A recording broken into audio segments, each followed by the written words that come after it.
Good day, Junior Techies. Welcome to this video dealing with population ecology. This is the first theory video that we're going to be going through. This is a fairly dominant section when it comes to theory-based work. We'll have to apply what we know to many different scenarios, so it's important for us to have a good base understanding of our theory here. And then be able to apply it through a number of different scenarios or situations. So we are going to be looking at contexts. So that's great because the more context we work through, the more prepared we're going to be for the end of the day. For the end of the year exam. My name's Mr. P. I'm taking you through these theory videos as well as some of the practice questions. Do stick with me through these videos. Make sure you get your hands on the worksheet, as well as the worksheet memorandum and the theory booklet. They're going to be super handy when it comes to your preparation for the end of the year.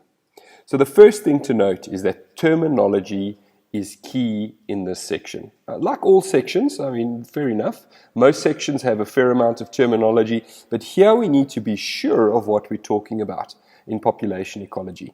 So we're going to go through a couple of the terminology that we need to get to know, but we need to know this terminology deliberately. It means we're going to have to go and understand and study the uniquenesses for each one of these bits of terminology. So let's look at the first one here. Here we've got habitat. Now we use this, or we have been using this word for quite a while, so we should know more or less what habitat refers to, but in terms of terminology, do we understand how to explain it? If I'm asked, define what a habitat is. So we need to make sure that we refer to a specific area in which a plant or an animal lives, not where we can find them. Because if it's very possible that I can find an animal in an area that is not its natural habitat. So I need to be very sure of how I'm communicating the definition here. So it is where the animal or the plant lives. Right. If we talk about population here, also very, very important terminology that I need to refer to, and I need to include each part of this definition when I look at population. So here I've got a group of organisms that are of the same species, that are occupying a particular area at a specific time. Now, why would we include specific time? Because in terms of history, there are different time periods. So I need to make sure that because this is a population, this population is of the same species occupying a given area or a particular area at the same time, and that are able to breed with one another. Okay, that makes them a population, okay, of a given species. Now, when we look at the terminology that's coming up next, or the biological term, species, they are a group of closely related organisms that can interbreed and produce viable, fertile offspring. Now, in terms of species, you'll get asked that definition many times. I know it's a very, very important definition for us when we get to grade 12 as well. So let's get to know it well now. A group of closely related organisms that can interbreed and produce viable and fertile offspring. Okay? When we look at community, it's about all of the plants and animals that live in a defined area, and here we refer to all of those trophic levels. All right, from producers all the way through to the decomposers. So we look at all the trophic levels, all of the levels within that specific ecosystem. All right, community ecology, it's about a study of the interactions between populations. And these are those populations that form that original community. So all those trophic levels we've just spoken about. So when we talk about community ecology, we're talking about the study of those interactions between the populations that form the community that we've just spoken about before. Right, next word, ecosystems. Right, so we talk about community of living organisms. Community of living organisms, but also the relationship of each of these to each other and their environment in which we find them. Okay, so ecosystem we should know. Now, biotic and abiotic factors, we should have done this quite extensively in our grade 8 year, grade 9 maybe as well. So we talk biotic, should remind us of the word biology, which should remind us of living organisms. We talk about abiotic, here we're talking about the non-living physical environment. So that's a pretty simple definition, both biotic and abiotic. Moving on now to the term ecology, this is the study of living organisms, their relationship to each other and the environment. Okay? Population ecology is the study of the fluctuations in these populations that make up these ecosystems and all of the factors that could regulate the numbers within these populations. So population ecology seems like the one that is all-encompassing. Okay, brilliant. Next, we look at the ecological niche. This is the functional role that a species plays in that community. The functional role within that community held by a specific population or species. All right, we're going to move on now to the next bit of theory.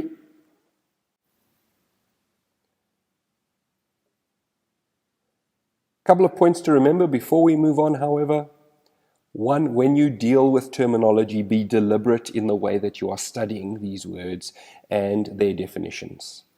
Okay, be deliberate. Right, so in other words, know them well. Okay, and use the correct terminology when you are answering a question so that you do not get marked down unnecessarily. You can maximize your performance if you know your terminology well. Right, next, some of the parameters that impact on population density.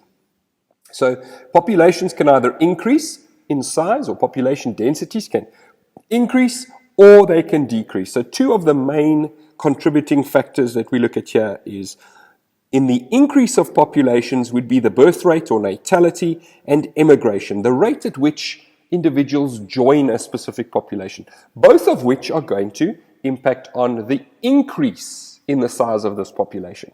And that means the opposite is also true.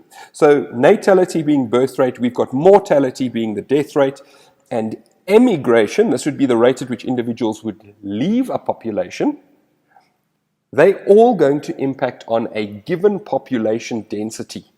Okay, and a simple way to remember this is if we draw it up for ourselves, if we look at population density there, it's impacted on in a number of different ways. So here, I'm going to, for myself, so that I don't forget, know that immigration means I am adding to my population density, therefore it is increasing, and emigration means they're moving out of the population to somewhere else, and therefore decrease my population density.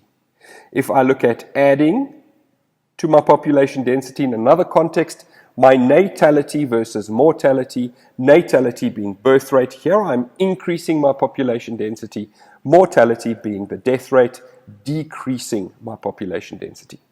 Now you might ask yourself, but why am I studying this?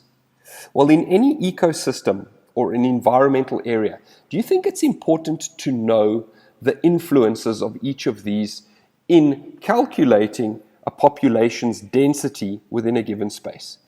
Because remember, in ecology, in the study of the environment and environmental sciences, it is important to know what stresses an environment is under by the different communities, the different populations, the species. All of these impact on the number of every other species.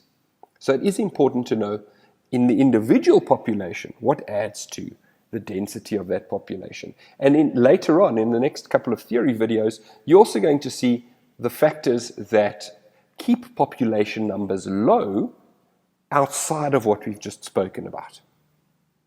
Right. Just to move on quickly. So determining population size, this is now where we get into the very, very interesting part of population ecology. This is where we're going to be doing a lot of practice as well. So we know that in terms of calculating population size, there are direct techniques. So if we look at direct techniques, there are the three that we're going to be looking at. We've got census, aerial photographs, and counting big game.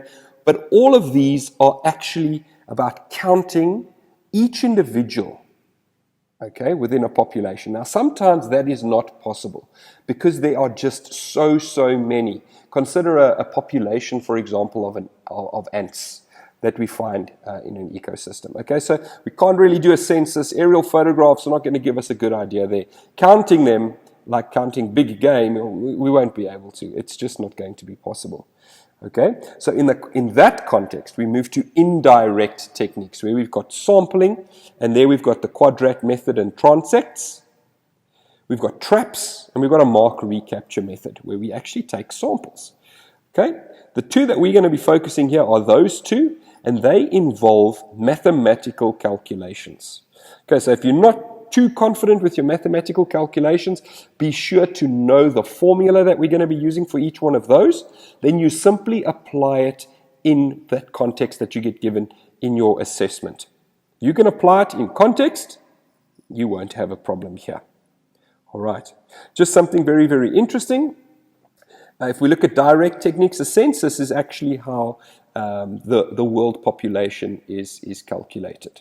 So you'll remember here, particularly in our country, South Africa, we recently underwent a census where we had to confirm the number of individuals of each of the households.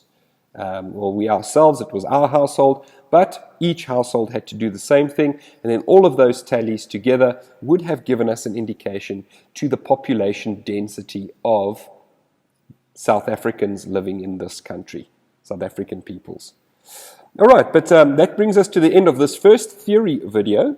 What we are going to do is I'm going to be taking the quadrat method and the mark recapture method into the next theory video where we actually apply these two methods in context so that you could see how these indirect techniques would work in determining a population size at the end of the day. Okay, Junior Tiki, so thanks for joining me for this one. Be sure to tune in for the next videos. And if you haven't already done so, get a hold of the worksheet as well as the worksheet memorandum in helping you best prepare for your final exams. Thanks so much.